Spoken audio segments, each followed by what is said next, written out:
Buenas tardes compañeros del Cristóbal. Hoy en EA-CCC hablaremos sobre el teatro griego, algunas biografías de escritores y algunos otros datos relacionados, con mis compañeros Alexander Miramón, Agustín Reyes, Diego Vázquez, Alexandra Aguilar y su servidor Lorenzo Aranalde. Vamos contigo, Agustín, para que nos digas el origen. Soy Agustín y esta vez les hablaré sobre el origen del teatro griego que dio origen en Atenas. Esto con convocatorias masivas en honor al dios Dionisio, hechas por hombres. Esto con fines religiosos expresando a través de tragedias, y en estas se hablaba de guerras, polis y leyendas de los dioses olímpicos.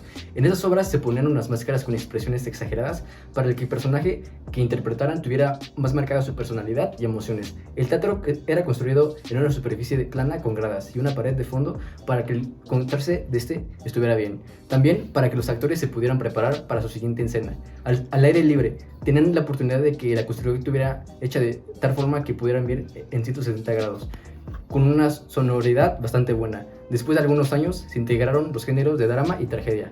A continuación los pasaré con mis compañeros Diego y Lorenzo, que les hablarán sobre las características. Soy Diego. Soy Lorenzo. Y les vamos a hablar de algunas de las características.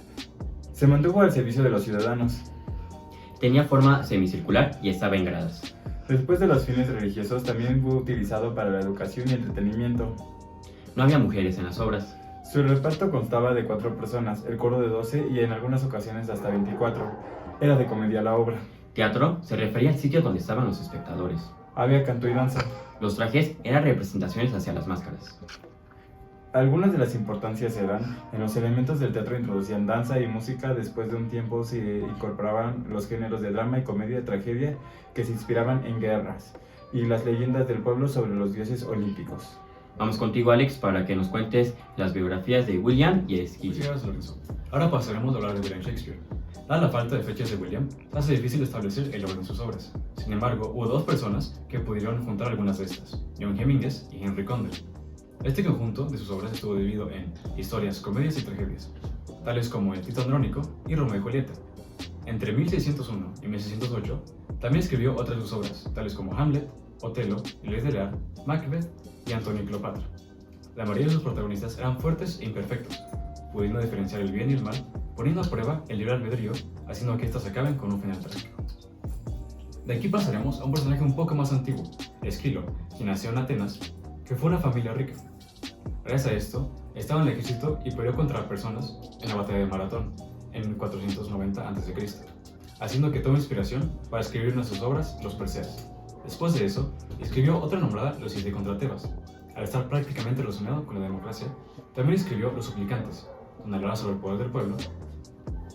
En 1484 a.C., obtuvo el primer puesto en composición dramática, haciendo que Pratinas, Eunico y Querilio le tuvieran resentimiento.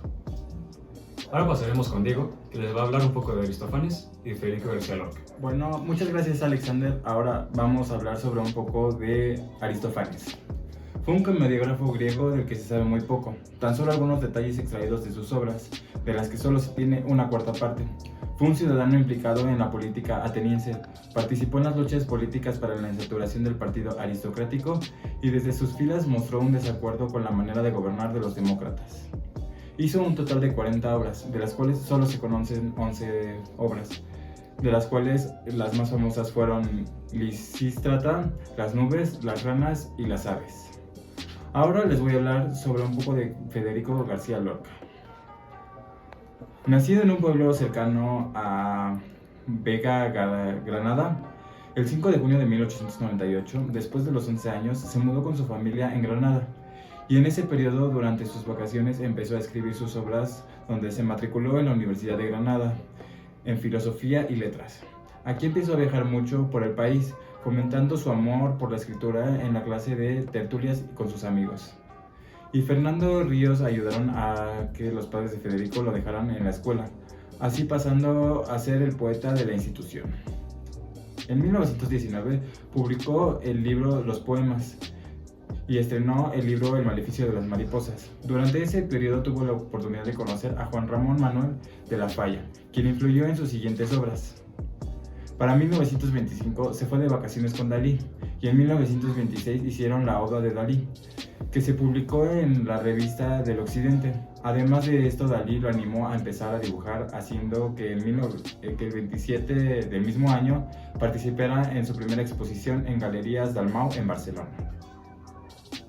Ahora les voy a pasar con mi compañero Lorenzo, que va a hablar sobre Emilio Carbadillo. Gracias, Diego. Soy Lorenzo y voy a hablar sobre Emilio Carbadillo. Emilio Carbadillo nació el 25 de mayo de 1925 en Jalapa. Comenzó su carrera en 1946 con la obra Los Mundos de Alberto. Sin embargo, se dio a conocer con su obra Rosalba y los Llaveros. Y ese mismo año sacó otras dos obras, que se llamaban El Triángulo Sutil y El Triple Porfiria. En el 62 presentó La Caja Vacía. Igualmente trabajó en guiones de películas. La más conocida es Macario, denominada al Oscar de no habla inglés. Y bueno, con esto concluimos los temas de hoy y esperemos que haya sido de su agrado y nos vemos en la próxima transmisión de NEA CCC.